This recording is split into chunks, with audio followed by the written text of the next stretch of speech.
I never imagined I would find myself here, kneeling on a cold stone floor in a quiet monastery at dawn, watching a single ray of sunlight break through an ancient stained glass window. The air is brisk, carrying the scent of burning incense and dew from the gardens outside. My knees ache against the hard floor, and my breath forms faint clouds in the chill. In the stillness, I can hear my own heartbeat, steady but strong, as if reminding me, you're alive. How did I, a man of logic and rockets and electric cars, end up seeking solace in a place like this, far from the humming servers and factory floors that have defined my life? If you had told me a year ago that I, Elon Musk, would be here, I would have chuckled and perhaps made a witty remark about how unlikely that scenario was. Yet here I am, quietly tracing the cracks between the stones with my fingertips, trying to steady the whirlwind of thoughts in my mind. The world knows me as a man obsessed with the future. I've spent decades chasing the next frontier, building companies to send humanity to Mars, to transform transportation, to link minds with artificial intelligence. I've always believed that expanding the scope of human consciousness and ensuring our survival beyond Earth was my purpose. For years, that belief propelled me out of bed each morning. It gave me a reason, a grand one, to exist.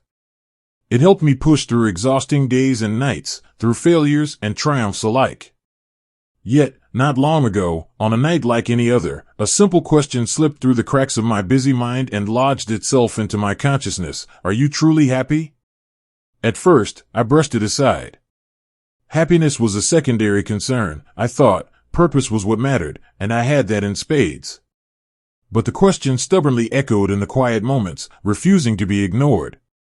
It echoed when I stood alone after a rocket launch, the adrenaline fading. It crept in when I returned to an empty home long after my kids had fallen asleep. It even surfaced in the middle of high-stakes meetings, when I would briefly drift away as colleagues debated lines of code or engine thrust. Like a hairline crack in a mighty dam, that little question threatened to burst open a reservoir of feelings I had long kept at bay. I had always been a thinker, a man of science and engineering. Emotions were variables I couldn't easily quantify, so I often treated them as noise to filter out. From a young age, I had learned to shield myself with reason. As a teenager, I remember poring over dense books of philosophy and physics, hunting for answers about the meaning of life as though it were a puzzle to be solved by logic alone. I had even flirted with despair back then. What if life has no meaning at all? The memory of that adolescent existential dread still lingers. I found refuge in science fiction and big dreams to stave it off. And indeed, I crafted a life filled with dreams so big there was hardly room for despair to take root. My coping mechanism was to look outward, toward building, creating, achieving. If I could make life multiplanetary, if I could solve sustainable energy, if I could push the boundaries of innovation, surely that would make life meaningful. And for a long time, it did, or so I thought. But that persistent question, are you happy, was like a single star in the night sky that wouldn't stop twinkling, drawing my attention from the background of all my grand ambitions. It forced me to admit a truth I had been avoiding. In the quiet of night, when I wasn't urgently needed somewhere, I felt empty. It was a perplexing contradiction. How could I, a man who seemingly had everything, feel a void inside? One night, not many months ago, I found myself awake at 3 a.m., unable to sleep despite my exhaustion. I wandered through my house, this large, modern structure filled with gadgets and memorabilia of my journey. The halls were silent except for the soft hum of the HVAC and the distant buzz of a server rack in my home office. I drifted into the living room, where floor-to-ceiling windows opened onto a view of the city skyline.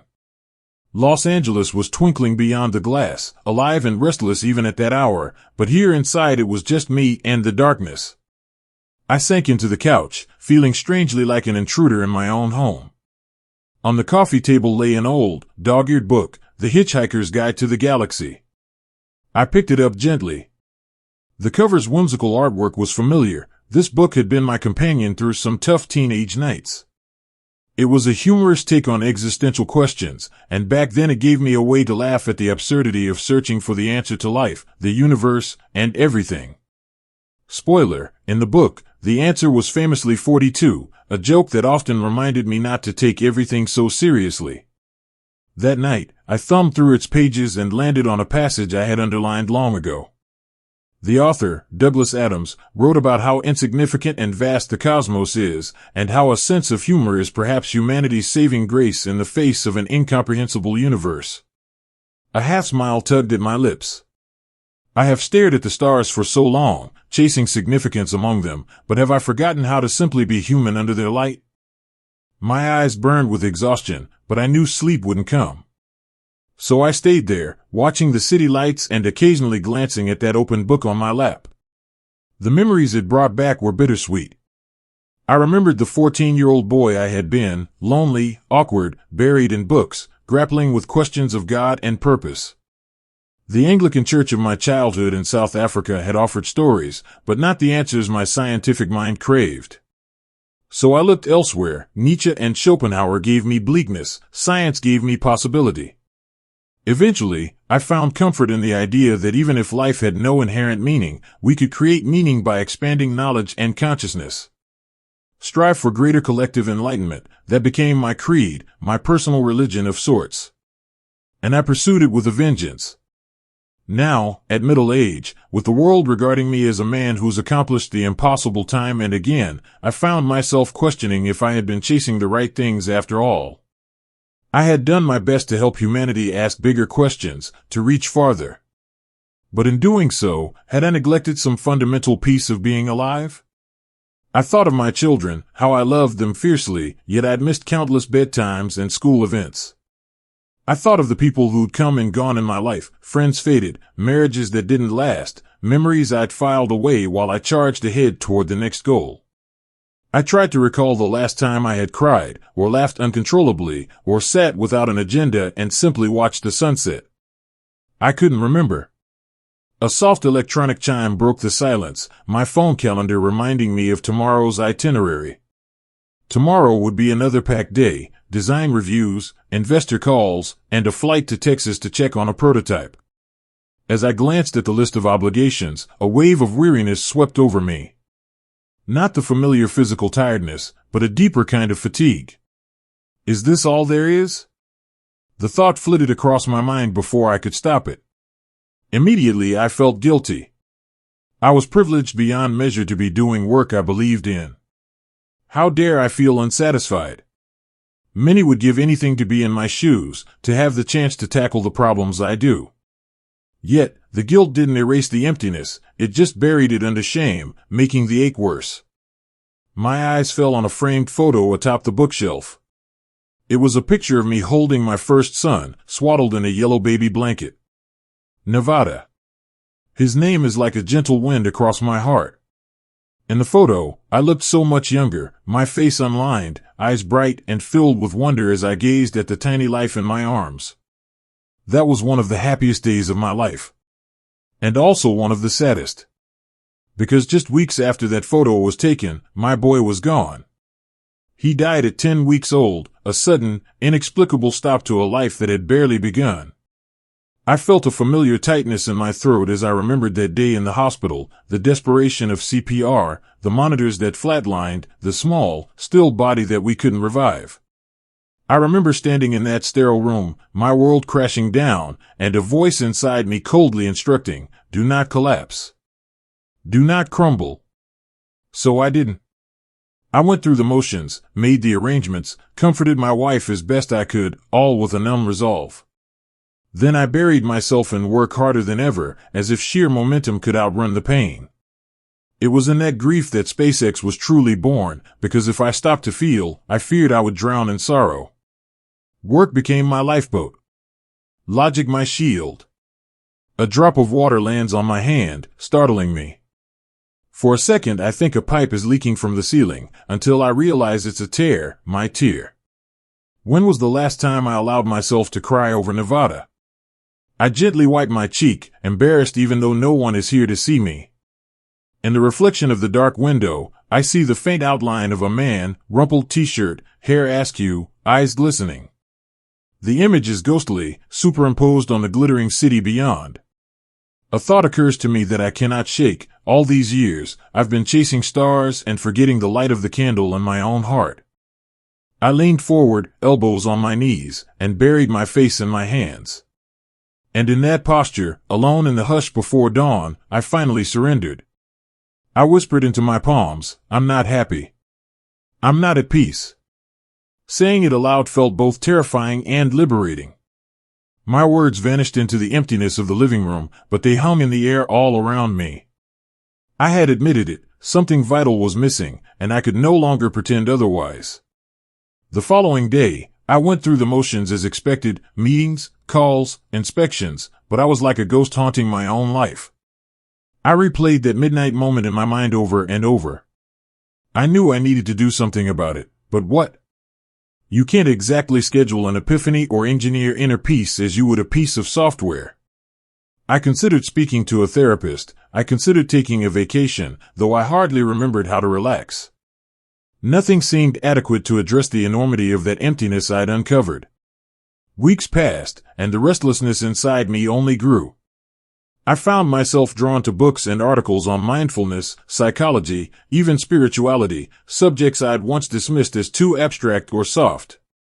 Late at night, hidden from everyone, I'd scroll through forums where anonymous professionals talked about midlife crises, or watch videos of meditation teachers discussing meaning and fulfillment. I felt like a beginner again, and it was equal parts humbling and frustrating. Here I was, a tech CEO and engineer who'd sent rockets into space, utterly perplexed by the workings of my own heart. One evening, after a long day that left me particularly drained, I received a text message from my younger brother, Kimball. It was a rare thing. Our conversations usually revolved around family updates or business ideas. But that night, his message was simple and pointed. Elon, are you doing okay? Mom says you sounded off last time you talked. I'm here if you need to chat. I stared at the message for a while. My first instinct was to reply with a quick assurance that I was fine, just busy. That was my reflexive answer to any inquiry about my well-being. But something in me hesitated. Perhaps my facade had finally cracked enough that those who knew me best could sense it. Instead of brushing him off, I found myself tapping out a reply. Honestly, I don't know.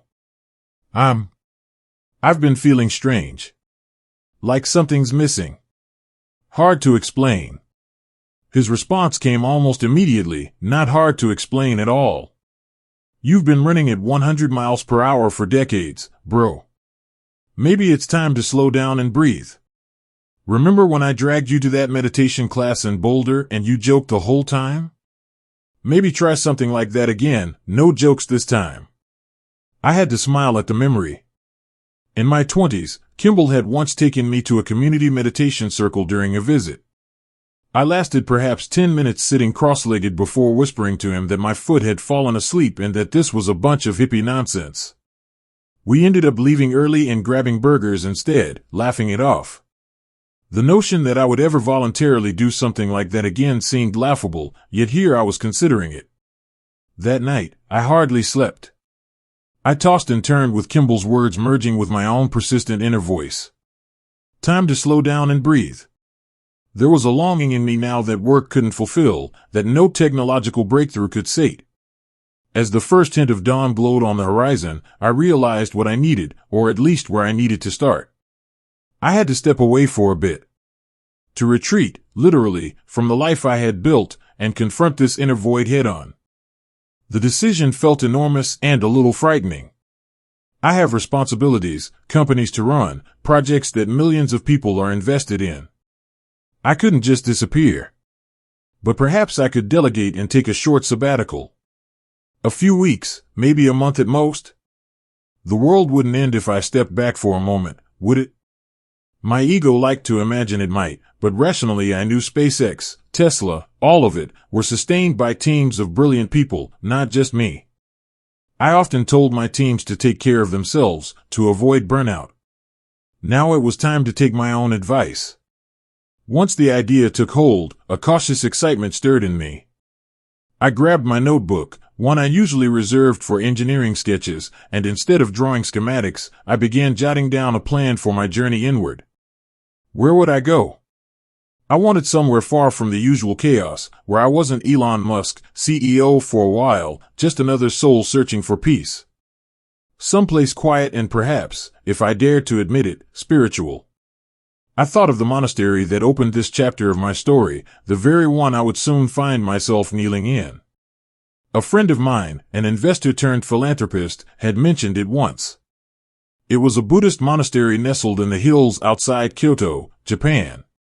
He had spent a month there after selling his company, trying to find direction for the next chapter of his life. I recalled how he described the mornings on that mountaintop, the sound of distant temple bells and the sight of mist lifting from the forest as monks chanted sutras. At the time, I had politely listened, internally dismissing it as something other people did, people who had time to sit around and chant. But now, that vision of misty tranquility beckoned to me like a promise. I closed my eyes and let myself imagine it fully, a life stripped down to basics, waking with the sunrise, a simple breakfast, meditation, perhaps tending to a garden or walking under ancient trees. No emails, no deadlines, no constant streams of information bombarding me. The thought was both terrifying and deeply alluring. Could I, even for a little while, live like that? And if I did, what might I discover about myself? I opened my eyes and felt a clarity I hadn't felt in months. Yes, I would go. I would step away and find a place where I could simply be. The logistics would be tricky, and I'd have to trust my companies to keep running smoothly in my absence, but that was a problem to solve in the morning. At that moment, sitting in the half-light of dawn that filtered into my living room, I felt something almost forgotten, a flutter of hope, gentle but insistent, like the wings of a butterfly inside my chest. Little did I know that this decision, this seemingly selfish act of stepping back to tend to my own spirit, would turn out to be one of the most important moves of my life. It would challenge everything I thought I knew about the world, about reality, and about my own heart. It would break me in order to remake me.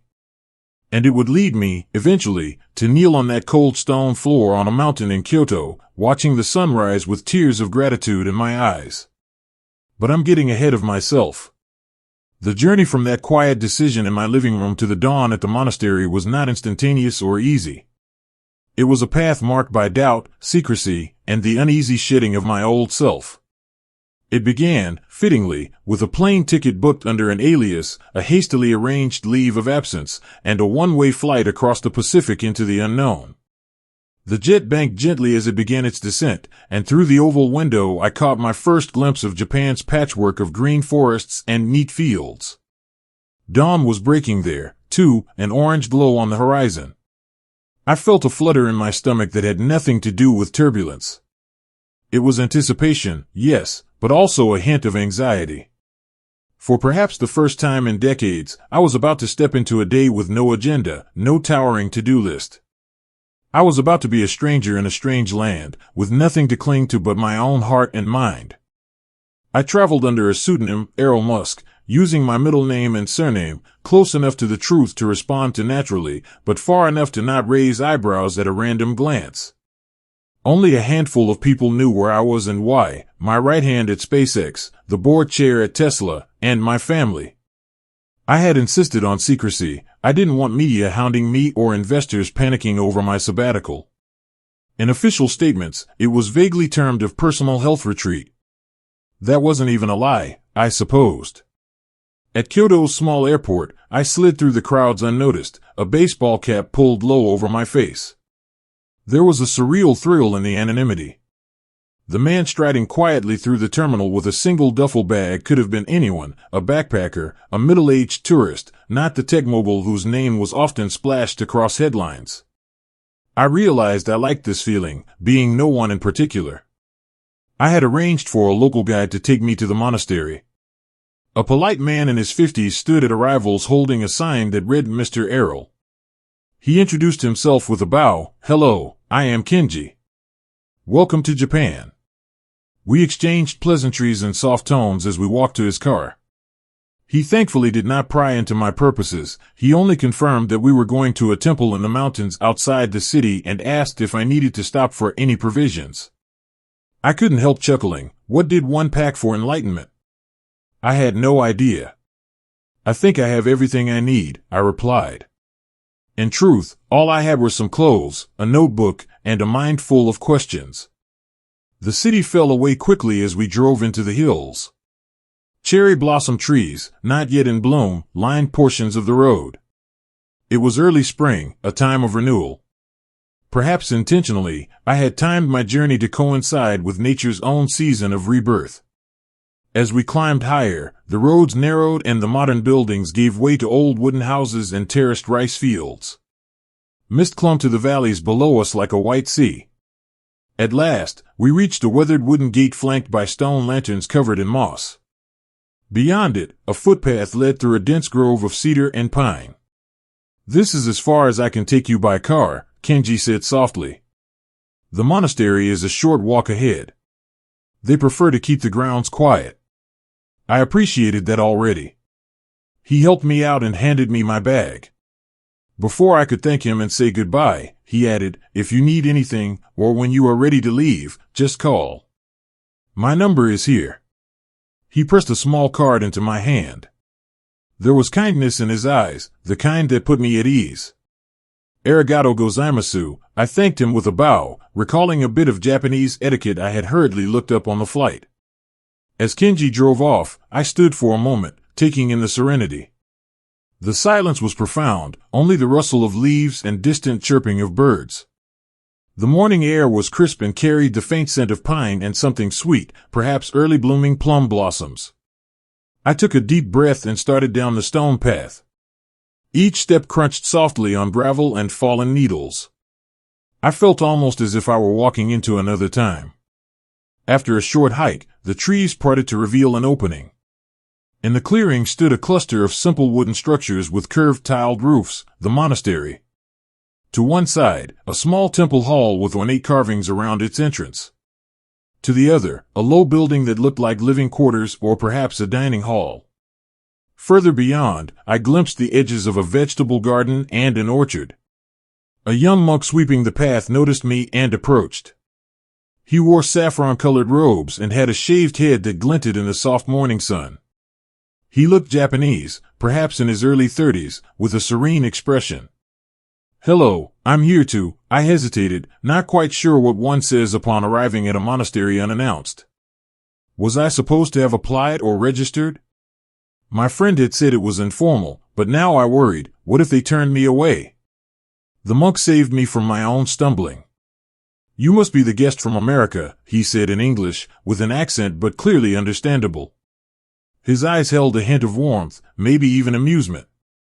Was I that obvious? Yes. I paused again.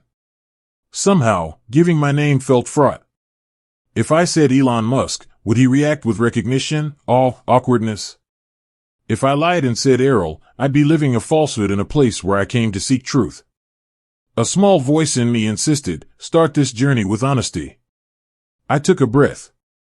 "My name is Elon," I said quietly. "It's nice to meet you." The monk smiled, showing no sign that my name meant anything special to him. Just a polite smile as one human to another. "Welcome, Elon. I am Brother Katsuro." He gestured kindly. "Please, come this way." He led me towards the cluster of buildings. "Our abbot will want to greet you."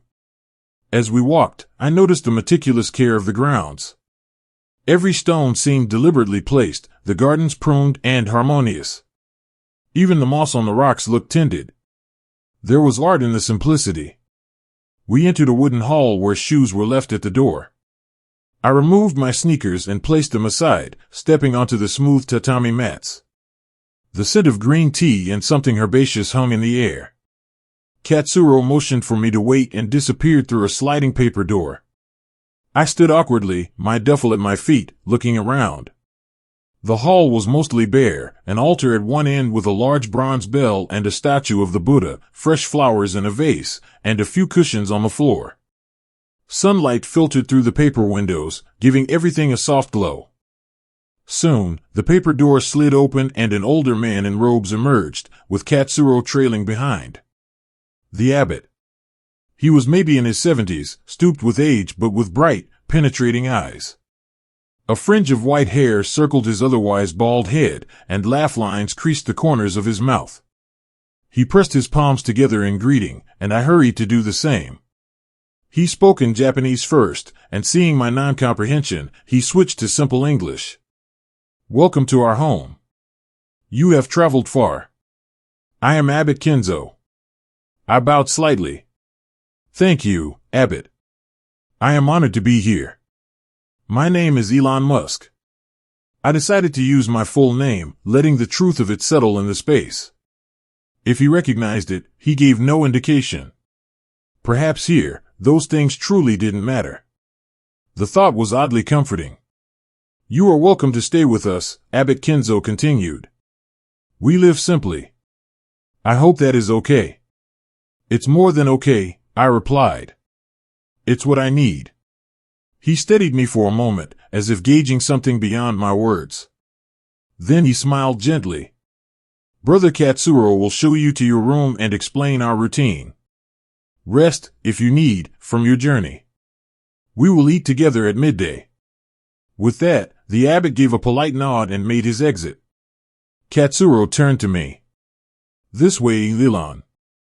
I followed him out, retrieving my bag. He led me to the adjacent building. Inside were narrow corridors and a few sliding doors on each side. He slid one open to reveal a small room, more of a cell by Western standards, though not unpleasant. It had a low wooden platform bed with a thin futon mattress, a folded blanket, a pillow, and a simple wooden shelf with a pitcher of water and a basin. A single window looked out onto a bamboo grove. Everything was impeccably clean and minimalist.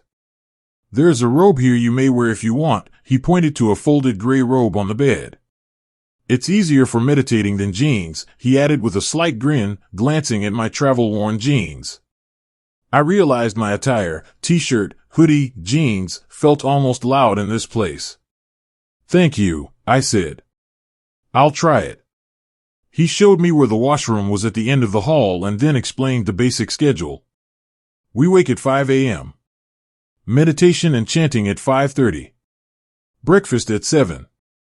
Then various tasks until midday meal. Afternoon is more flexible, personal practice, study, working in the garden. Evening meditation before sunset, then a light supper. Quiet time after.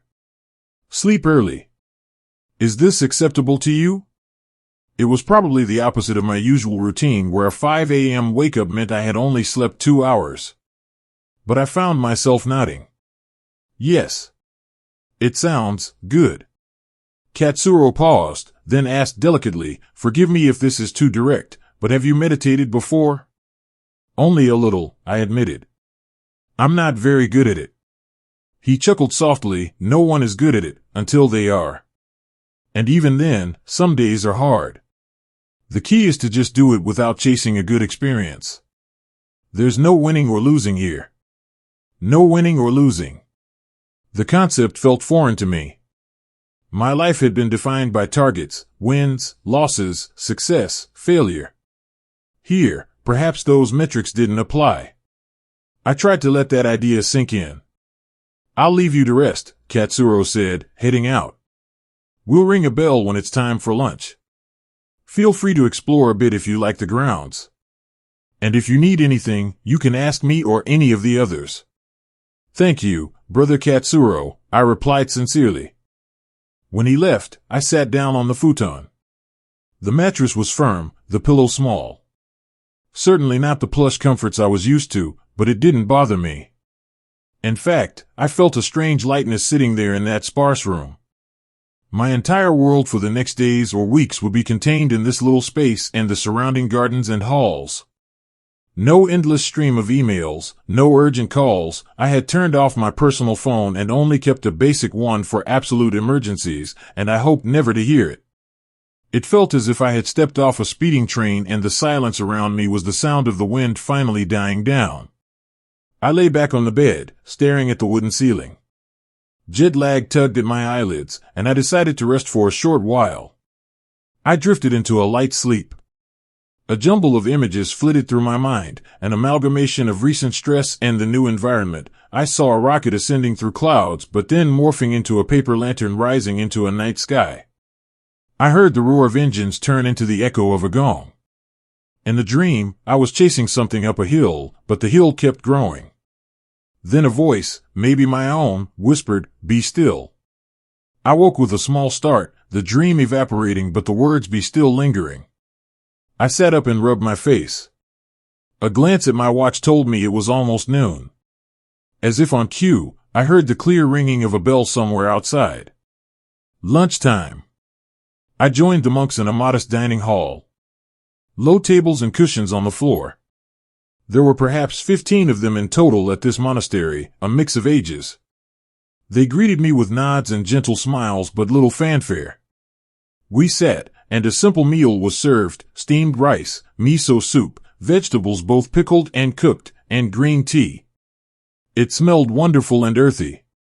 A younger monk said a few words in Japanese, likely a blessing of thanks, then we all clapped our hands once and began to eat in silence. Silence during meals, I hadn't expected it, but it wasn't uncomfortable. In fact, I found myself really tasting the food. The pickled radish was tangy and crunchier than I anticipated, the miso soup savory and comforting. Eating slowly, without conversation, made me aware of each bite in a new way. It was perhaps the most mindful meal I'd ever had. I realized how often I ate at my desk distracted, or during meetings, barely registering the food. After lunch, some monks dispersed for various chores. Katsuro approached me and asked if I'd like a tour of the grounds and to join him in an afternoon task. I readily agreed. He took me around, pointing out the small library of sutras and books, the meditation hall, which I had seen briefly, the gardens, where they grew a lot of their own food, and a tiny shrine near a koi pond where monks could light incense for prayer or to honor loved ones. Everything seemed to have its place and purpose. As we walked, mostly it was quiet, but occasionally he explained a bit about life there. "We are not completely cut off," he said. "We sometimes have visitors from the nearby village and deliver excess vegetables to them. And once a month, we open the gates to anyone who wants to join our meditation sessions. But mostly, it's a life of simplicity and service." I tried to imagine living here permanently, and it was difficult. Yet part of me envied the apparent peace these people radiated. We ended up in the vegetable garden. He handed me an extra wide-brimmed hat and a pair of gloves, and together we spent the next hour pulling weeds and turning soil. The physical labor felt good, grounding. The sun had emerged gently through the clouds, and I felt sweat on my brow. It was the kind of straightforward work I hadn't done in ages, and there was satisfaction in seeing immediate results: fewer weeds, neat rows of green sprouts given space to breathe. We worked mostly in silence. Aside from him occasionally telling me which plants to be careful of, I nearly mistook some herbs for weeds. At one point, I wiped my forehead with my sleeve and stood to stretch my back. Katsuro did the same. I saw him glance at me, perhaps noticing my mind drifting. "You're doing well," he offered. I chuckled. "At weeding? I imagine rocket science doesn't help much with this." He laughed lightly. "Perhaps not with the technique, but maybe with patience and focus. I find gardening and engineering are not so different, both require attention and care, yes?" "I suppose that's true," I said, considering it. "In both, small errors or neglect can lead to failures down the line." We finished up and washed our hands at a spigot. The cold water felt refreshing. "The rest of the afternoon is yours," he said. "I'll be around if you need anything." The remaining hours of daylight I spent mostly alone. For a while, I sat by the koi pond, watching the orange and white fish circle lazily in the water. A few monks came quietly to the little shrine nearby, lighting incense and bowing their heads in prayer. I watched as an older monk lit a thin stick, pressed his palms together, and closed his eyes, a thin wisp of fragrant smoke curling upward. The peacefulness of the scene was hypnotic. After he left, I approached the shrine myself, drawn by a need I couldn't quite name. I found the incense box and lit a stick, placing it upright in the sand-filled bowl. Unsure of the formalities, I simply bowed my head and closed my eyes. In the darkness behind my eyelids, I pictured the faces of my loved ones. One by one, I silently thanked them, my children, for the joy they gave me even when I was absent, my mother, for her love, my siblings, for their support. Then, in my mind's eye, appeared the face of my firstborn son. Nevada's image was so clear it was as if I could reach out and touch that soft newborn cheek again. My chest tightened, and I whispered in my thoughts, "I miss you. I'm sorry I didn't know how to stay with that pain." A tear rolled down my cheek, warm against the cool air. Then another. I didn't wipe them away. Each tear felt like it was carrying away a drop of the grief I'd locked inside for so long. The incense smoke swirled gently before me, and for a brief moment I imagined it carrying my thoughts upward, as if delivering my message to the vast quiet sky above. In that fragile moment, standing before the shrine with my head bowed, I felt a weight in my chest shift, ever so slightly, but enough that I noticed its absence. I allowed myself a small, tremulous breath of relief. By the time the sun dipped toward the west, signaling the approach of evening meditation, I felt a strange mix of exhaustion and relief from the day's events. I made my way to the main hall where the monks were gathering for the sunset sitting. This would be my first formal meditation session with everyone. We settled on cushions arranged on the floor, facing a small altar with a serenely smiling Buddha statue. The abbot was there, leading the session. He struck a bronze bowl-shaped bell, and its rich tone reverberated through the hall, slowly fading into silence. The monks around me sat upright, eyes gently closed or cast downward, utterly still. I tried to emulate their posture, folding my legs as comfortably as I could and resting my hands on my knees. At first, the quiet was calming. I closed my eyes. The scents of the temple, incense, tatami mat, a whiff of cedar, embraced me. I could hear the soft breathing of those nearby and the distant call of a bird outside settling into twilight. I focused on my breath, remembering the little instructions from an app one had once tried. Inhale deeply, exhale slowly. Notice the air entering your nose, filling your lungs. But soon, my mind began to stir. A cascade of thoughts that had been momentarily held at bay came rushing in. How long will we sit? Am I doing this right? Should I be chanting something? Is everyone looking at me? No, they were all eyes closed, like statues. Come on, focus. Breathe. 1, 2. My left foot started to tingle, then burn, as it fell asleep under my weight. Ignore it. It's just sensation. Breathe. For a brief moment, I found a tiny island of stillness, my breath and a dimming of the mental chatter. But then, as if on cue, an unbidden thought of work arrived, a flash of the last email I'd seen before leaving, something about a supply chain issue at Tesla. I felt a surge of anxiety before catching myself. Not now. That was my old life intruding. Pushing it away only made my heart beat faster. I shifted slightly, trying to ease the discomfort in my foot without disturbing others. Time became elastic. Perhaps it was 20 minutes or an hour, I couldn't tell. My mind ping-ponged between brief focus and wandering. I grew irritated with myself. Why was something as simple as sitting quietly so hard? I had tackled incredibly complex problems on little sleep, yet here I was struggling to do nothing. The irony wasn't lost on me, and a part of me wanted to laugh, or scream, at that realization. At last, the bell sounded again, a final soft chime. I opened my eyes to see the monks calmly pressing their palms together and bowing to conclude. I hurried to mimic them, hoping my face didn't betray the mini-battle I'd just fought inside. As we put away the cushions, no one commented on my restlessness. Perhaps they didn't notice, or they were simply non-judgmental. We moved to the dining area for a light supper.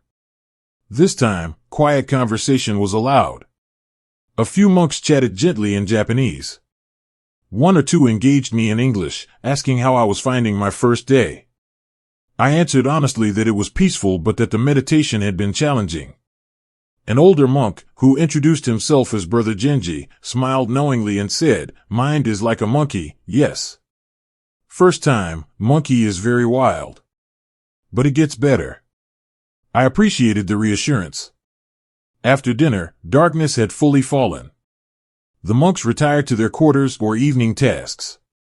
I stepped outside into the courtyard. The night air was cool and still.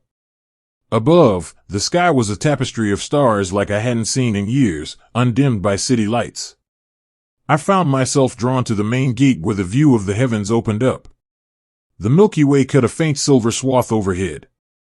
Among the constellations, I spotted a reddish point of light, Mars, I assumed. I gazed at it for a long moment, marveling at how tranquil it looked from here, a mere dot of light, when I knew in reality it was a whole world I'd spent years obsessing over. In that quiet courtyard, I felt the vastness of the universe in a different way than I ever did from mission control screens or rocket launch pads. Out here, under the stars as just one tiny human, the cosmos felt overwhelmingly grand, and I felt undeniably small. Strangely, that smallness didn't frighten me as it once might have. Instead, it humbled and soothed me. All my personal worries and even my grand ambitions seemed to fit into a broader perspective. I whispered to the sky, "I'm here. I'm listening." It wasn't a scientific statement, but a hopeful invitation, an acknowledgement that perhaps there were things the universe, or my own heart, might say if I could be quiet enough to hear. That night in my little room, I wrote in my notebook by lamplight. I scribbled down my frustrations with meditation, noting how wild my monkey mind was. I admitted to myself how addicted I was to constant activity and control. Here, without those distractions, I felt exposed to every unresolved thought and feeling. It was uncomfortable, but I also sensed it was necessary, a kind of mental detox. Yet, I also recorded small victories. I had stayed through the entire meditation without quitting. I had experienced brief moments of focus. And I had felt something new during my stargazing, an inkling of peace and surrendering to being just a part of something vast. I ended my entry with a resolve: give this time. Be patient. To my surprise, I slept deeply that night. The emotional release at the shrine and the physical work of the day seemed to have cleared some of the jet lag and tension from my body. The next days fell into a gentle rhythm. I followed the monastic schedule earnestly. Morning started in darkness at 5 a.m. with the wake-up bell. I'd dress in a simple gray robe and join the others in the meditation hall, still yawning. Morning meditations were a struggle, but little by little, I noticed improvement. One dawn I managed to stay with my breath most of the session, only drifting a few times. Another morning, I realized that even when my mind wandered, I didn't get as angry at myself. I would just gently bring it back. Tiny steps, but forward ones. After meditation came chanting. I didn't know the ancient Japanese sutras, but I hummed along softly, letting the rhythmic syllables vibrate in my chest. The sound was strangely comforting, like a lullaby that also awakened something in me. Then breakfast, simple and hearty. I began to savor these meals, eaten in mindful silence or quiet company. The food, though plain, seemed to nourish more than just my body when I gave it full attention. Each day I helped with chores. I chopped vegetables in the kitchen, my knife gradually finding a meditative cadence against the cutting board. I swept the courtyard and raked leaves, watching patterns form and disappear in the gravel with each stroke. I hauled pails of water from the well for the garden, feeling the satisfying ache in my arms. These tasks, mundane by any other measure, grounded me. Unlike the often abstract achievements of my normal life, here I could see the immediate result of my actions: a clean floor, a pile of chopped wood, a weeded path. It was gratifying in a quiet way. My interactions with the monks grew more open as they gently drew me out. With Brother Genji on an afternoon stroll, I found myself talking about my children, how guilty I felt for not spending more time with them. He listened kindly and shared how he had left behind a family business and a fiancée to become a monk many years ago. It was hard at first, he admitted, but I found that by knowing myself deeply, I could love others more deeply. Even those I left, I still hold in my heart every day through prayer. I thought about that, loving from a distance, through intention. It was a different way to care, but perhaps valid in its own right. With Brother Katsuro one morning while tending the bonsai trees, he asked me casually, "What drives you to work so tirelessly?" I gave the usual answer about wanting to help humanity and secure our future. He nodded, then added, "Those are big, worthy goals. But don't forget, improving the world also includes improving the world within you." That simple remark struck me. I had long equated self-care or inner work with selfishness, time that could be spent solving external problems. But his words suggested the opposite, that tending to my inner world was an integral part of my responsibility, too. Not all moments were serious. One evening, a younger monk named Ichiro attempted to teach me a Zen parable. His animated retelling of a man on a galloping horse who doesn't know where he's going made me chuckle when I grasped the meaning, that we often get carried away by our habits and momentum without understanding why. I quipped, "That horse of habit threw me on its back years ago and I've been holding on for dear life." Ichiro laughed, and thereafter we'd exchange a friendly "how's your horse today" whenever we passed each other, usually followed by a knowing grin. Day by day, I felt layers of stress peeling away. I wasn't magically transformed, my mind still wandered, I still had moments of irritation or impatience, but I felt more aware and alive than I had in a long time.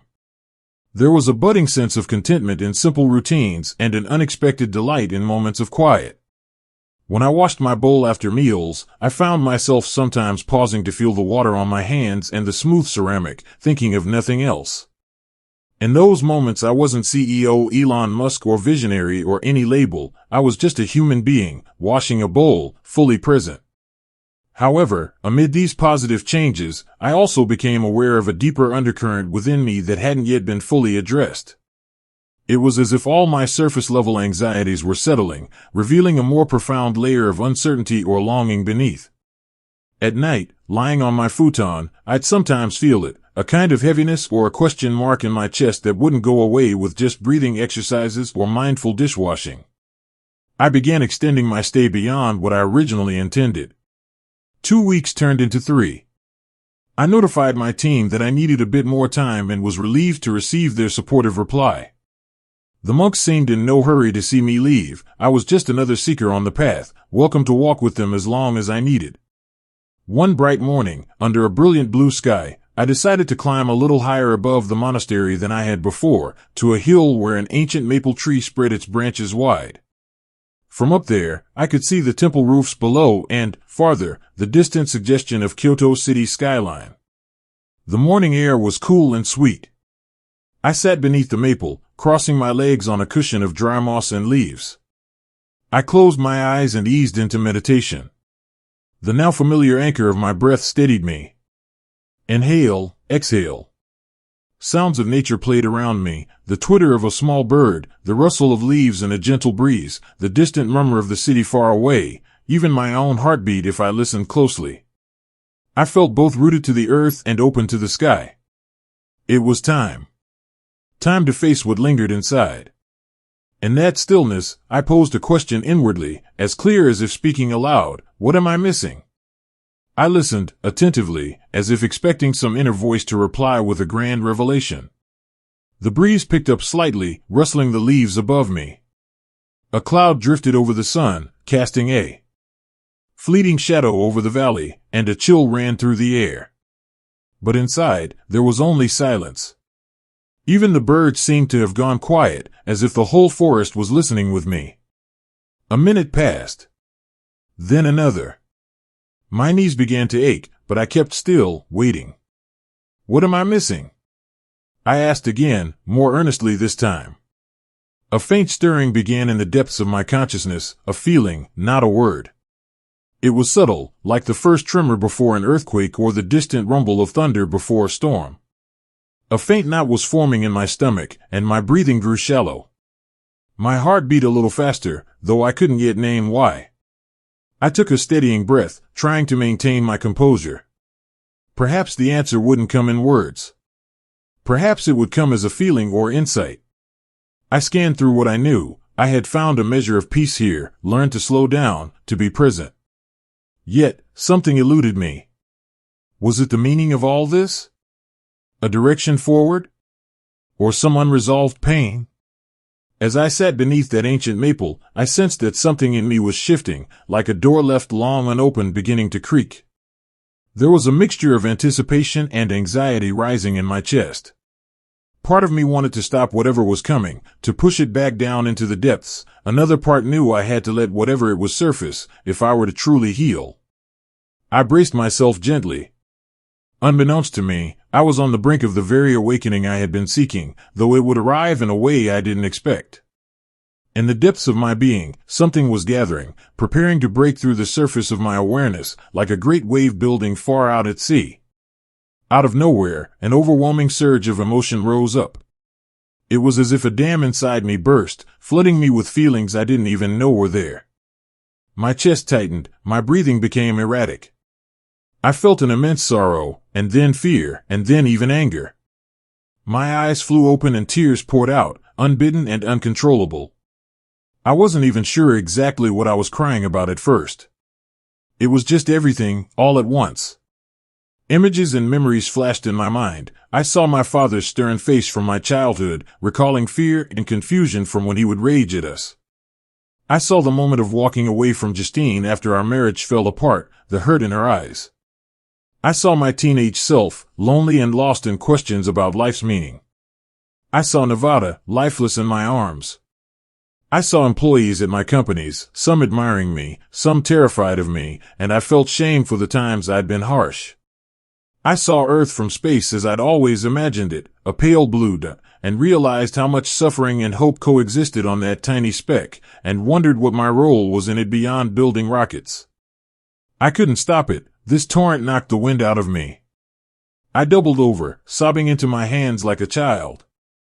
The grief was immense, and the loneliness, the regret, years of suppressed feelings cascading. At some point, I sensed someone's presence through my blurred vision. A hand gently touched my shoulder. I looked up, eyes red and puffy, and saw Abbot Kenzo kneeling beside me. I hadn't heard him approach. Without a word, he simply opened his arms and, like a broken child, I found myself leaning into him. He held me, this wise old man who I barely knew, but in that moment he felt like pure compassion. I don't know how long I cried in the abbot's arms. He just stayed, patting my back occasionally, saying a Japanese phrase in a soothing tone that I couldn't understand, but the meaning came through in the warmth. It was okay, let it out, you are not alone. When my sobs finally subsided to sniffles, I felt utterly drained. Embarrassment started to creep in. I was clinging to a monk and bawling my eyes out. I pulled back and wiped my face, trying to compose myself. I'm so sorry, I croaked, voice hoarse and barely audible. The abbot looked at me with infinite kindness, his eyes also moist. Whether from empathy or his own emotion, I wasn't sure. Do not apologize, he said softly. Tears are honest. Very brave. I don't even know why, I started, but then corrected myself. No, I do know why. I've just been avoiding it for so long. He nodded, encouraging me to continue. It's just, everything, I managed to say. Losing people, not knowing if I'm doing the right things, being afraid that all this, I gestured vaguely towards myself, meaning all that I was, isn't enough or is going in the wrong direction. I've been so focused on saving the world out there, I pointed to the horizon, that I neglected the world in here. I pressed a hand to my chest. Abbot Kenzo placed his hand over mine on my heart. Pain that you carry for so long, it is good you let it out. Like lancing a wound so it can heal. I took a shuddering breath. I thought I needed some grand spiritual vision or answer. But all I've done is break down. Sometimes, breaking is healing, he said gently. A spiritual awakening is not always a lightning bolt of joy. Sometimes it begins with seeing all the sorrow, and realizing you cannot carry it all alone. His words settled on me. Was this an awakening? It didn't feel like I had expected. I felt more raw than enlightened. As if hearing my thoughts, he smiled softly. You have a tender heart, Elon-san. You feel so much, but you hide it under logic and work. Now your heart is opening. That is all. It is good. I looked at the abbot, this man who had opened his home to a stranger and now literally opened his arms to hold me through my breakdown. Gratitude swelled in me like a fresh wave, but this time it was warm and gentle. I bowed my head. Thank you for being here. He patted my hand. You are not alone. Remember this. Not alone. He motioned to the view of the valley, the distant city, and the sky. You are connected to all of this. To all beings. We forget and feel alone. But it is not true. Connected. The word resonated. In my darkest moment, this connection, this compassionate presence, had appeared. And he was right, I wasn't alone. I had never been, even if I convinced myself I was. The abbot eventually helped me to my feet. Come, he said. We will walk a little. We walked slowly down the hill. I felt shaky, like a newborn foal on uncertain legs, but also strangely lighter, as if I had been carrying a heavy pack that I finally set down. The sky looked bluer, the air crisper. It was as if in pouring out so much pain, I had made room for something new. We didn't talk much as we descended, we didn't need to. Just before we re-entered the main courtyard, Abbot Kenzo stopped and turned to me. May I offer some advice? Please, I said. He folded his hands in his sleeves, a classic monk pose. Do not fear that logical mind of yours. It is a great gift. But also, do not let it smother your heart. The mind and heart must work together. Like two wings of a bird. He raised his hands slightly, imitating wings. With one wing, no flight. With two, balance and freedom. I absorbed that metaphor. Two wings, mind and heart. I realized I had been trying to fly with only one wing all my life. The abbot continued, when you return to your life, remember this. Cultivate the compassion you feel now. Use your mind to serve your heart's good intentions. I nodded. Tears threatened again, but this time of gratitude and understanding. That evening, I sat with the monks again in meditation. This time, when I closed my eyes, I still had thoughts, but there was a difference. The emptiness that once lurked inside me was now filled with a sense of connection. I recalled Abbot Kenzo's words, I am connected to all beings.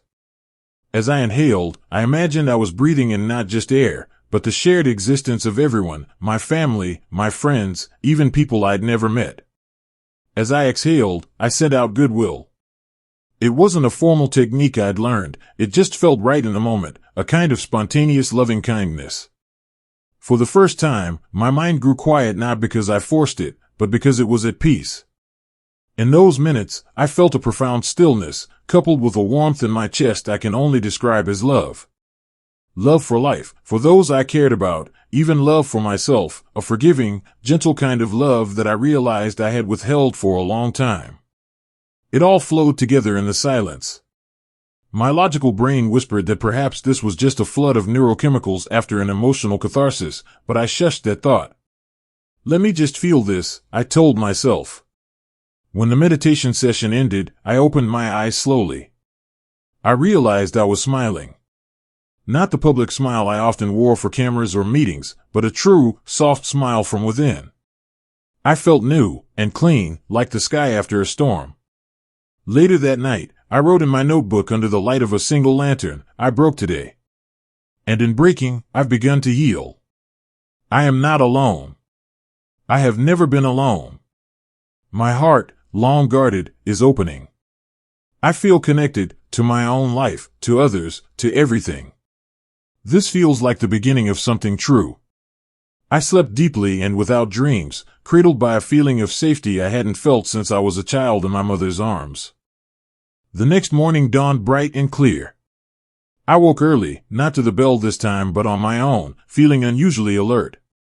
As I dressed and folded my bedding, I realized my time here was drawing to an end. There was a gentle certainty within me now, an inner voice that said, it's time. After breakfast, I sought out Abbot Kenzo in the courtyard. He was pruning a flowering bush with small, deliberate snips. He looked up and greeted me with a warm smile. I bowed respectfully. Abbot, I want to thank you for everything. Your kindness, your wisdom. I found myself struggling to find words big enough for my gratitude. He waved a hand softly, stopping me. No need for big words, Elon-san. It has been a pleasure to have you here. We have simply shared what was already within you. I felt tears threaten again, but they were kind tears. I believe I must return to my life now, I said quietly. My work, my family, and I think I'm ready to return as a better version of myself, I hope. Kenzo nodded. When the heart is ready, it knows when to go. Remember, this place is always here. You can carry its peace with you, and you can always come back if you need. I bowed deeply. I will never forget this. I promise to carry what I've learned here forward. He reached into his sleeve and pulled out a small object. Gently, he pressed into my palm a single wooden bead on a thin cord, a simple bracelet. Take this. It is from my own mala. When you see it, remember to breathe, to be present. That is all. I slipped the cord around my wrist. The bead was smooth and warm from his touch. Thank you, I murmured. Brother Katsuro and a few others gathered to see me off at the gate. We exchanged bows and smiles. Ichiro, the younger monk who shared the horse joke, clasped my hand and said, "Safe travels. Keep taming that horse, friend." I laughed softly and promised I would. As I turned to walk down the stone path back through the cedar grove, I felt a mix of joy and bittersweet sadness. This monastery had become a sacred refuge to me, and it was hard to leave. I paused to look back. The monks stood by the gate, their robes bright in the morning sun, their hands raised in farewell. I raised mine in return. With a final deep breath of the cool mountain air, I continued down the trail. Kenji, the driver, was waiting at the foot of the path as arranged. He greeted me with his gentle smile. If he noticed any change in me, he didn't say explicitly, but as he took my bag he remarked, "You look rested, sir. I hope the retreat was good to you." "It was," I replied simply. It truly was. The drive back to the airport felt different than the drive in. The world outside the car window seemed sharper, more vibrant, the greens of the trees, the blues of the sky. I found myself simply watching the scenery, mindful of each passing moment, rather than anxiously planning ahead as I used to do whenever I traveled. At the airport, as I navigated through the crowds, I still kept my cap low, but inside I no longer felt as desperate to hide. Surrounded by the bustle of travelers and blinking departure screens, I created a small bubble of calm for myself, focusing on my breath whenever stress threatened. When my flight was delayed an hour, instead of fuming or impatiently checking emails, as the old me would have, I took it as an opportunity to sit by the window and watch the dance of airplanes on the tarmac, marveling at human ingenuity and the sheer scale of our connected world. On the long flight home across the Pacific, I opened my laptop, not to dive into work, but to write down some thoughts while the experiences were fresh. High above the ocean, with the cabin lights dimmed and most passengers asleep, I wrote an outline for a talk I realized I needed to give. Not a press release or a product announcement, but a personal address. I had gone on a journey of the soul, and something in me burned to share it. People should know that even in a life of logic and science, matters of the spirit and heart deeply matter. Perhaps my story could encourage others who felt the same emptiness I had felt. By the time we landed, I had the rough bones of a speech and a head full of determination. My phone buzzed back to life on the ground, and with it a flood of messages, most routine, some marked urgent, which, on inspection, were not true emergencies but everyday fires that my teams had already mostly handled. The world had continued spinning without me at the helm, humbling and gratifying at once. One text caught my eye. It was from my mother, sent the day before. "I can't wait to see you, dear. The kids are excited too. We're all proud of you for taking time for yourself." I smiled at her perceptiveness and support. Stepping out of the airport, I felt the sun warm on my face. Los Angeles greeted me with its familiar dry, sunny embrace. I headed straight to see my children before anything else. Work could wait a day. The reunion with my kids was sweet and tearful, on my part, mostly. I hugged them tighter and longer than usual, marveling at how much love my heart could feel in one moment. Even my teenage son, normally reserved, didn't pull away for once, sensing perhaps the change in his dad. Over the next several days, I eased back into my professional routine, but I was not the same man who had left.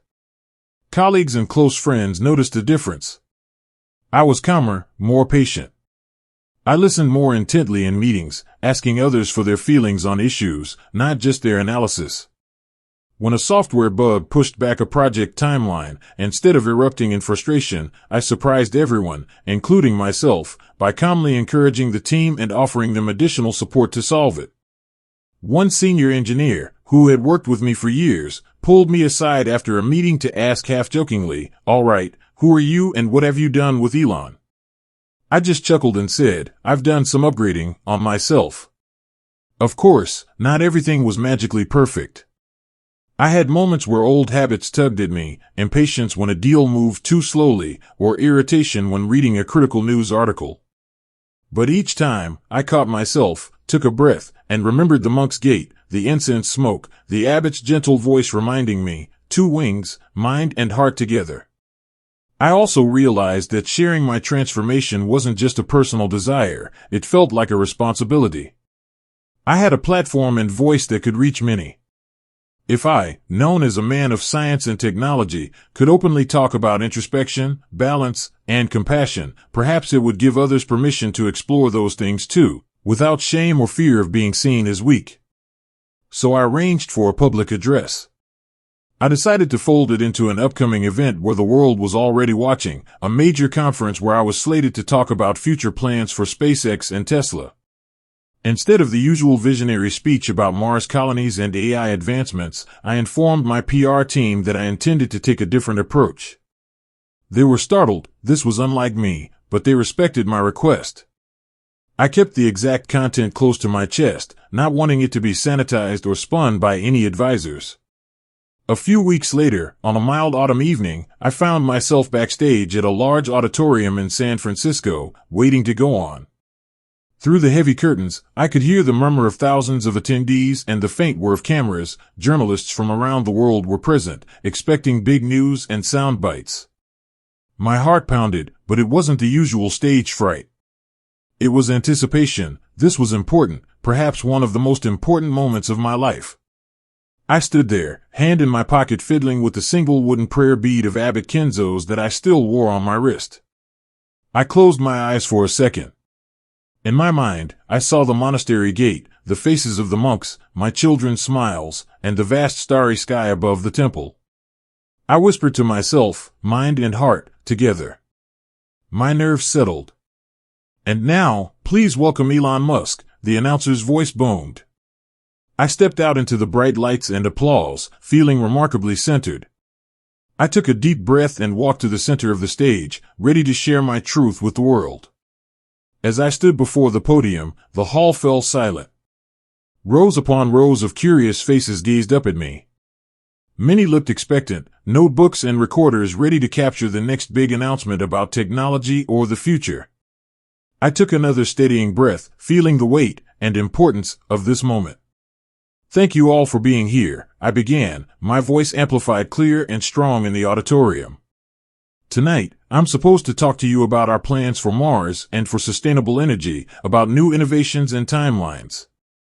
I paused, and a slight ripple went through the crowd. I could sense their eagerness for those updates. But I continued gently, "I will touch on those, but first, I'd like to talk about something a bit different. Something personal." I saw a few eyebrows lift. This was unexpected. I even noticed my own PR chief in the wings looking slightly alarmed. I gave him a small, reassuring nod, then pressed on. For years, I have been driven by a vision of the future. Many of you know me as someone obsessed with solving big problems, space travel, clean energy, the future of AI.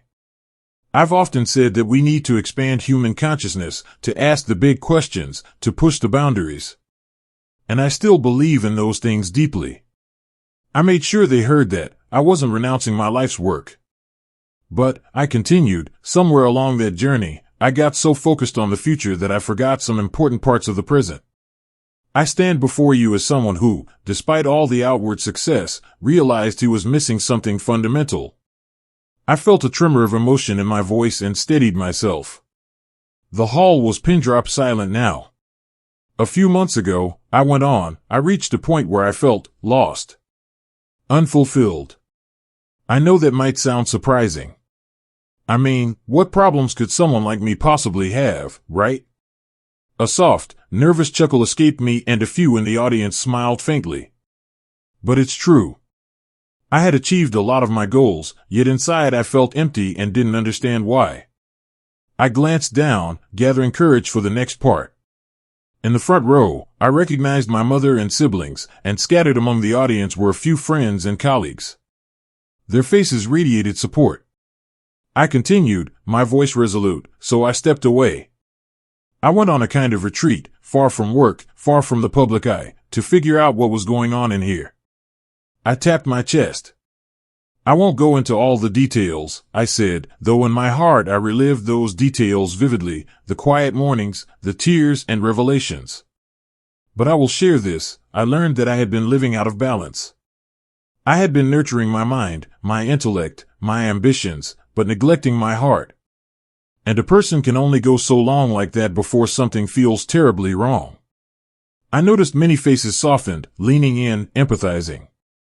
These were professionals, academics, investors, people who likely knew the burnout, the disconnection I was talking about. I suspect I'm not the only one who has felt this way, I said, looking around the auditorium. We live in an age of remarkable progress and constant hustle. We chase success, we chase the next achievement, thinking it will finally make us feel complete. I did that for decades. But when I finally achieved much of what I set out to, I had to confront a startling fact. I was not happy. I had not been taking care of my inner well-being. I hadn't truly processed old wounds or given myself permission to slow down and simply be present. My voice grew steadier as I opened up. It felt surprisingly natural to speak from the heart like this. During my time away, I had to face parts of myself I'd buried: grief, fear, loneliness. It was the hardest thing I've ever done, far harder than solving engineering puzzles or business challenges. But in allowing myself to be vulnerable, I experienced something transformative. I paused to let that sink in. Some in the audience were visibly moved. I saw a woman in the second row dab at her eyes with a tissue. In the corner of my vision, cameras flashed, capturing this unguarded moment. I realized that being a good leader or a good innovator isn't just about intelligence or drive. It's also about empathy, about self-awareness, and yes, about love, love for what you do, love for the people around you, even love for yourself. The word love on my lips in a business conference would have sounded corny to my old self, but now I said it without hesitation. It was the truth. I decided then to share something deeply personal, trusting that honesty was the whole point of this. I want to share a short story. Many years ago, my first child, my son Nevada, died in my arms when he was an infant. A hush fell even deeper over the room. I heard a few gasps. This was something I had never spoken about publicly. My throat tightened, but I pressed on gently. I was young and devastated. I did not know how to cope with that kind of pain, so I did the only thing I'd been taught to do. I buried myself in work. I convinced myself that if I just achieved enough, did enough big things, it would somehow justify that loss or fill the void it left. My voice wavered and I saw my mother holding a hand to her mouth, eyes glistening. But no achievement can replace the people we love. And no amount of progress can heal a soul that refuses to feel. I let a tear slip down my cheek and didn't wipe it away. I stand here today, finally, as someone who has begun to make peace with that loss and with many other things I never allowed myself to face. And in doing so, I've discovered a deeper sense of meaning than any rocket launch or business victory has ever given me. I took a moment to steady my breathing. The audience was with me. I could feel a collective empathy wrapping around the stage. I'm sharing this not to garner sympathy, but because I believe there's a lesson in it that goes beyond just me. Our world glorifies being strong, being the smartest, the fastest, the first. But sometimes real strength is in stopping and admitting we need to slow down, to reflect, to care, for ourselves and for one another. Now I could see some people nodding. I continued, hopeful energy building in me. Imagine a future where our drive for innovation is matched by our compassion for humanity, where we not only aim to live on Mars, but also make life more worth living here on Earth, for everyone. A future where leaders encourage balance, where success is measured not just by profits or milestones, but by well-being, kindness, and community. I allowed a small smile as I added, I know this might sound unusual coming from me. Don't worry, I'm still going to build rockets and electric cars and all that good stuff. That earned a ripple of laughter and applause, lightening the mood briefly. I raised a hand appreciatively and then finished my thought, but I'm going to do it with a renewed purpose, not just to advance technology, but to advance the human spirit, to help ensure that our venture into the future is guided by heart as much as it is by mind. I took a slow breath, feeling lighter than air. In practical terms, I'm committing today to some changes. I want to foster a culture in my companies that values mental health and personal growth. We'll be launching new initiatives for our employees to ensure they have the support to grow not just as professionals but as people. And on a more personal note, I am dedicating more of my time and resources to philanthropic efforts focused on education and emotional well-being, especially for young people. If the next generation can learn earlier than I did about the importance of mindfulness, empathy, and balance, maybe they won't have to reach a breaking point to find what I found. Applause started to rise at these announcements, but I wasn't quite done. I raised my hand gently to quell it because I had one more thing to say, perhaps the most important. Ultimately, I came here tonight not to announce a new product or project, but to share a message. It's okay to be human. It's okay to question your path, to seek meaning beyond what's visible. In fact, I believe it's not just okay, it's necessary. Our world is facing enormous challenges, and we need not only brilliant minds to solve them but also open hearts to guide those solutions ethically and compassionately. I looked around slowly, making eye contact with as many people as I could, hoping to convey my sincerity. So I encourage all of you, innovators, thinkers, anyone listening, take care of your minds, but also take care of your hearts. Don't be afraid to slow down and feel, or to reach out for support when you need it. Let's redefine what progress means. It's not just technological advancement, it's also human advancement, growing kinder, wiser, more connected to each other. My voice had gained a passionate strength. I realized I was no longer nervous, I was elated, energized by the truth I was speaking. If we can do that, if we can marry our quest for knowledge with a quest for wisdom and compassion, then I truly believe our future will be brighter than ever. We won't just reach new worlds, we'll also cherish and heal this one, and ourselves along with it. I knew I should wrap up. I could see many in the crowd were visibly moved, some smiling broadly, others wiping tears, a few looking thoughtful as if reevaluating their own lives. I allowed a final earnest smile to grace my face. Thank you for listening to my story. It's the most personal thing I've ever shared, and I'm grateful for your openness to hearing it. I hope that in some way, it helps you on your own journey. Together, let's continue to innovate, but let's do it with love and purpose. Thank you. For a heartbeat, silence hung in the air. I stood there, heart hammering but also soaring, unsure of how my deeply personal speech would be received. Then, suddenly, the hall erupted in applause. It was thunderous, rolling over me in waves. I saw people rising to their feet. The ovation was unlike any I'd received for any product launch or announcement. This was different, it felt raw, genuine, a shared human moment. I stepped back from the podium, overwhelmed.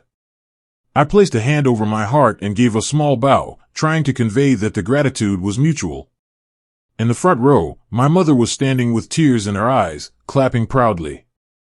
My brother Kimball was beside her, giving me a thumbs up and a teary grin. Countless unfamiliar faces smiled up at me, some with hands over their hearts, some in tears, some beaming with inspiration. As I walked off the stage, I felt lighter than I ever had. A kind of quiet euphoria settled over me, not the high of adrenaline, but the glow of authenticity. I had spoken my truth, and it had touched others. In that moment, I felt our common humanity so strongly it was almost palpable. Backstage, my team and friends greeted me with embraces and shining eyes. That was incredible, one said. You might have just changed the conversation for a lot of people, another added. I simply nodded, hugging them back. Words felt unnecessary, the energy of connection did all the talking. Later that night, after all the congratulations and interviews, yes, I did answer a few technical questions about our projects too, reassuring everyone that progress was on track. I found myself alone on a balcony at the venue, looking at the sky. The city lights of San Francisco shimmered below, but above, through a haze, I could still spot a few stars. There, faint but present, was Mars again, that persistent red glimmer. I chuckled softly to myself. Mars was still on the agenda, no doubt about it. But now, I thought, I wanted to reach for the stars with a fuller understanding of why. Not just for the thrill of exploration or the challenge, but for the service of life, for the betterment of people. As I stood there, I realized how far I had come on an inner journey that paralleled the outer one. The boy who had once felt lost and depressed about a meaningless universe had grown into a man who found meaning in connection and love. The engineer who thought every problem could be solved by intellect alone had discovered that some problems require the heart. I closed my eyes and breathed in the cool night air. In my mind, I whispered a thank you to whatever source of grace had guided me, to the monks who helped me find stillness, to my family for their patience and love, to the universe for its wonders, and to myself for finally listening to the call to change. When I opened my eyes, I felt a profound peace. The wooden bead on my wrist caught the glow of a distant city light, and I smiled, rubbing it gently between my fingers. In that moment, looking out at the world, I felt ready for whatever came next. Challenges would arise, work would ebb and flow, life would continue with its mix of joy and sorrow. But I knew now that I would face it all with an open heart and a grounded spirit. I was determined to lead not just with vision, but with compassion. And as I finally left the venue to return home, I carried with me that quiet sense of purpose. I thought of my children, of the future, of the countless souls striving for meaning just like I was. Under the endless sky, I felt connected to every one of them.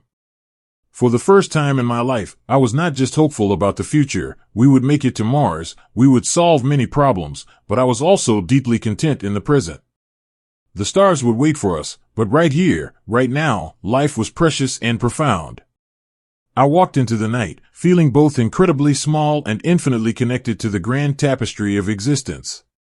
And I knew with unshakable certainty that this was the path I was always meant to walk, one of innovation powered by inspiration, of leadership guided by empathy, and of a heart, finally, wide awake.